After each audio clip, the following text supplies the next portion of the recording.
10월 24일 예수님의 비유 묵상 시리즈 내 영혼의 백신. 오늘은 마태복음 5장 14절 말씀을 중심으로 너희는 세상의 빛이라 라는 제목으로 함께 묵상하시겠습니다. 화면을 보시면서 저와 한 목소리로 읽으시겠습니다. 너희는 세상의 빛이라 산 위에 있는 동네가 숨겨지지 못할 것이요. 아멘. 인플루언서라는 단어를 들어보신 적이 있으신가요? 타인에게 영향력을 끼치는 사람이란 뜻의 신조어입니다. 주로 SNS상에서 영향력이 큰 사람들을 일컫습니다. 이러한 신조어가 등장하게 된 이유는 인터넷이 발전하면서 소셜미디어의 영향력이 크게 확대되었기 때문입니다. 유튜브, 인스타그램, 페이스북을 통해서 사람들과 사회 전반에 많은 영향력을 미치고 있습니다. 오늘 말씀의 제목을 너희는 세상의 빛이라고 하였지만 부제를 달면 영향력을 미치는 사람이란 의미의 인플루언서라고 하고 싶습니다. 오늘 예수님께서 우리에게 하시는 말씀의 핵심은 너희는 인플루언서로 세상을 살라고 하시는 것입니다. 우리가 읽은 본문의 앞부분인 5장 3절로 12절까지는 산상수훈 내용이 있습니다. 산상수훈에서는 예수님께서는 하나님 나라의 자녀들이 가져야 할 캐릭터, 모습에 대해서 말씀하셨습니다. 그 캐릭터는 심령이 가난하고 애통하고 마음이 온유하고 의에 줄이고 목이 마르고 긍휼하고 마음이 청결하고 화평케 하고 예수님 때문에 핍박받음입니다. 그리고 그런 캐릭터를 가지고 해야 할 일이 있다라고 하십니다. 그것이 바로 소금과 빛으로 세상을 변화시키는 것입니다. 그레이스 커뮤니티 철치의 존 맥아더 목사님은 이렇게 표현하시더라고요. Sweep through the world as salt and light and make a difference. 빛과 소금으로 세상을 쓸어버리라. 멋진 표현이라고 생각합니다. 빛의 특징이 무엇입니까? 빛은 바깥을 비춥니다. 빛은 열려 있습니다. 빛은 눈에 띄게 보입니다. 소금은 부패를 청결한 것으로 바꿀 수는 없기에 어찌 보면 미묘한 영향을 끼친다고 볼 수 있습니다. 소금은 부패를 지연시키고 부패를 억제하는 역할을 하지 그 부패를 생명으로 바꾸지는 못합니다. 그 부패를 생명으로 바꾸기 위해서는 빛이 있어야 합니다.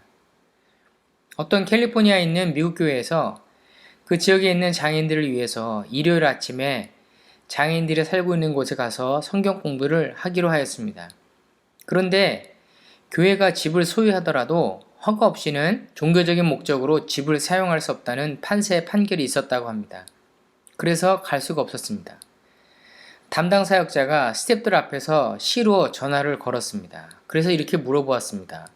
성경 공부 말고 우리 집에 그 장애인들을 초대해서 맥주를 마시거나 영화를 본다면 괜찮은가요? 그러자 시 담당자가 그건 괜찮습니다. 하지만 성경에 대해서 이야기를 하려면 허가증이 있어야 합니다. 라고 말했다고 합니다. 미국은 종교의 자유를 어느 누구에게서도 빼앗는 법이 통과될 수 없다고 헌법이 말하는 나라입니다. 그럼에도 불구하고 성경 공부를 할 수 없는 곳이 되어가고 있습니다. 학교에서 기도도 할 수 없고요. 전도를 공공장소에서 하는 것도 종교의 자유를 침해하는 것이 되어가고 있습니다. 지옥이란 단어를 사용해서도 안 되는 나라입니다. 우리는 어둡고 퇴폐적인 세상에 살고 있습니다. 성경에서 말하는 동성연애가 죄라고 이야기하는 것이 비판을 해서는 안 되는 주제가 되고 있습니다. 학교에서는 그것을 가르치고 영화에서는 단골로 나오는 소재가 되었습니다. 처음에는 충격이지만 계속 뇌에 노출이 되다 보면 이제 묻어져서 그것이 죄인 줄도 모르고 무감각해집니다. 그래서 이제는 당연한 것으로 사회 전반에 받아들여지고 있습니다. 오히려 동성연애가 팬시하고 멋진 것으로 포장이 되고 있지 않습니까? 제 아이가 발달장애가 있는데 학교에서 이 부분에 대한 교육을 받고 오더니 헷갈려 해서 한참을 눈하고 앉아서 그것은 잘못된 것이라고 설명을 해야 했습니다. 우리가 살고 있는 이 시대를 포스트 모더니즘 시대라고 합니다. 절대적인 진리가 없이 너도 맞고 나도 맞고 자기 소견에 옳은 대로 사는 것이 맞는 세상이 되었으니 이 얼마나 타락하고 위험한 시대입니까? 하나님은 노아의 시대를 바라보시면서 인간의 사악함이 땅 위에 관영함을 보셨고 인간들의 생각들과 모든 상상력은 끊임없이 악에 불과하다는 것을 보셨다라고 말씀하셨습니다. 그럼에도 불구하고 이 어둡고 썩어가는 이 세상에 대한 하나님의 계획이 있습니다. 그분의 계획은 바로 우리입니다. 다른 사람은 아무도 없습니다. 그것은 다른 누구에게도 주어지지 않은 것이고 앞으로도 주어지지 않을 것입니다. 그것은 유명한 전도자들이나 위대한 설교자들의 것이 아닙니다. 또한 라디오나 텔레비전에 나오는 사람들, 책을 쓰는 사람들의 것이 아닙니다. 그것은 우리 모두의 것입니다. 이것은 하나님의 방법입니다. 13절과 14절에 그래 너희만이 세상을 변화시킬 유일한 소금이다. 그래 너희만이 세상을 변화시킬 유일한 빛이야. 너희가 안 하면 할 사람이 없어. 그렇다면 빛된 우리가 무엇을 해야 합니까? 첫 번째로 복음의 내용을 전달해야 합니다. 빛이 모든 어둠을 뚫고 샅샅이 구석에 들어가듯이 우리는 우리 입을 열어 한 번도 들어보지 못한 사람들이 없도록 복음의 메시지를 알려줘야 합니다. 로마서 10장 14절에 그런즉 저희가 믿지 아니하는 일을 어찌 부르리요 듣지도 못한 일을 어찌 믿으리요 전파하는 자가 없이 어찌 들으리요. 복음을 전한다는 것은 기자가 자세하게 사실을 취재해서 보도하듯이 사실 즉 팩트를 전달하는 것을 말합니다. 우리가 어떤 존재인지 예수님이 누구신지 어떤 일을 하셨는지 그 사실을 전달하는 일을 우리가 해야 합니다. 많은 생활 정보들이 우리 주위에 있습니다. 그런 것들에 대한 정보 전달구는 하루에도 엄청나게 넘쳐납니다. 물건을 하나라도 살기 위해서 목숨 걸고 사람들에게 전파합니다. 그럼에도 불구하고 예수를 믿는다 하면서도 한 번도 예수님에 대한 설명을 다른 사람들에게 하지 못한 분들이 교회 안에 많이 계십니다. 전도라는 것이 교회에 와보세요 라고 생각을 하는 성도들이 많이 있습니다. 그렇게 말씀하시는 것도 훌륭합니다. 그러나 교회가 없는 종교 모임이 허락되지 않는 곳에 살고 있다고 가정해 보십시오. 이제 곧 다른 곳으로 가야 하는 상황이 되었다고 생각해 보십시오. 그런 상황에서는 직접 메시지를 전달하지 않으면 안 될 것입니다. 성도 여러분, 복음 메시지를 어떻게 설명해야 할지 모르신다면 배우셔야 합니다.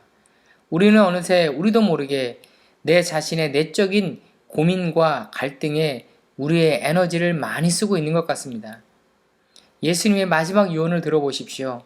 예루살렘과 온 유대와 사마리아와 땅끝까지 가서 제자를 삼으라. 제자를 삼는 방법은 메시지를 통해서만이 전달이 되는 것입니다. 무슨 내용인지 모르고 무턱대고 믿을 수 없는 것이 아닙니까? 그런가 하면 단지 말만 하는 것이 아니라 삶으로 보여줘야 합니다.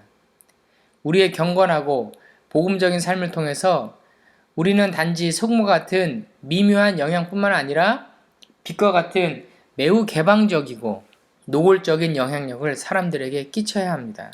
삶으로 메시지를 모든 사람들이 볼 수 있도록 불을 켜는 설교자의 삶을 살아야 합니다. 제가 달라스 지역에서 공부를 하셨던 한 선교사님으로부터 들었던 이야기입니다. 수년 전에 얼빙에 있는 주차장을 지나가고 있는데 비가 오는 날 무슬림 택시 기사들이 모여서 열과 줄을 맞춰서 기도하는 장면을 보신 적이 있다고 합니다.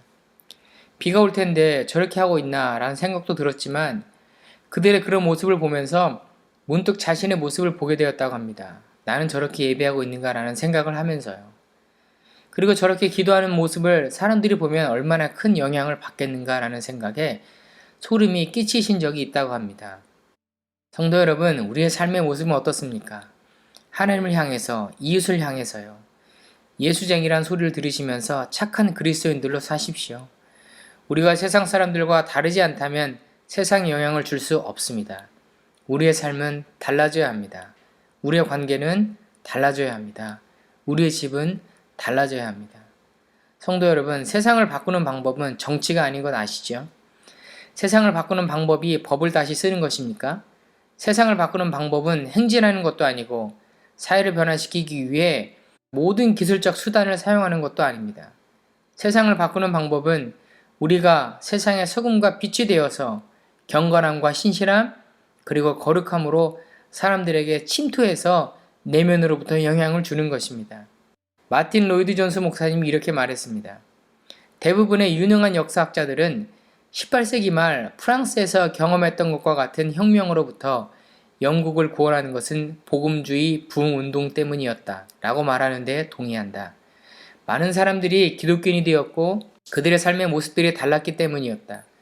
그것이 전체 정치에 영향을 미쳤고 지난 세기에 통과된 의회의 결정들과 그것들이 진행됨에 있어서 많은 수의 기독교인들이 있었다라고 말했습니다.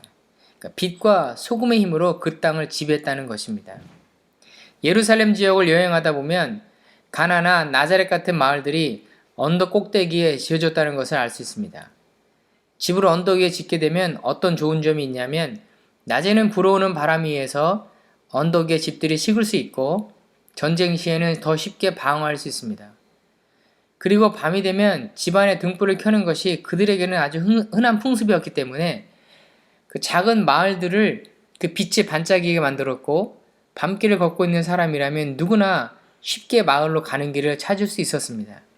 그래서 도시가 숨겨져 있을 수가 없었습니다. 마찬가지로 그리스도인들은 이런 언덕에 있는 집들처럼 빛을 발해야 합니다. 간혹 이렇게 이야기하는 분들이 계십니다.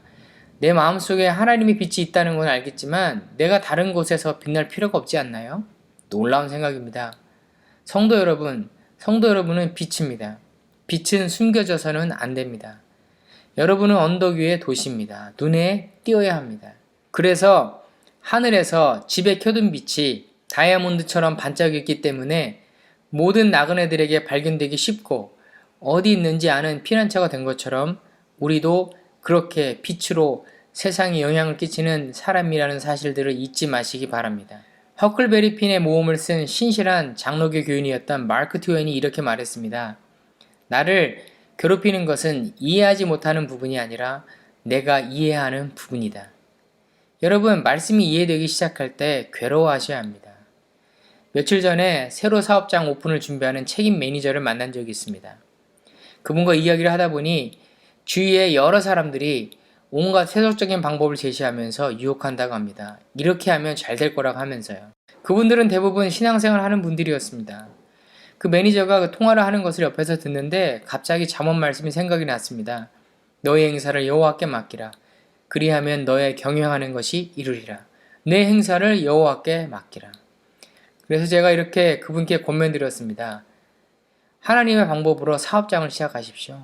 세상 권모 쓸수로부터 시작부터 그렇게 새 사업장을 더럽히지 마십시오.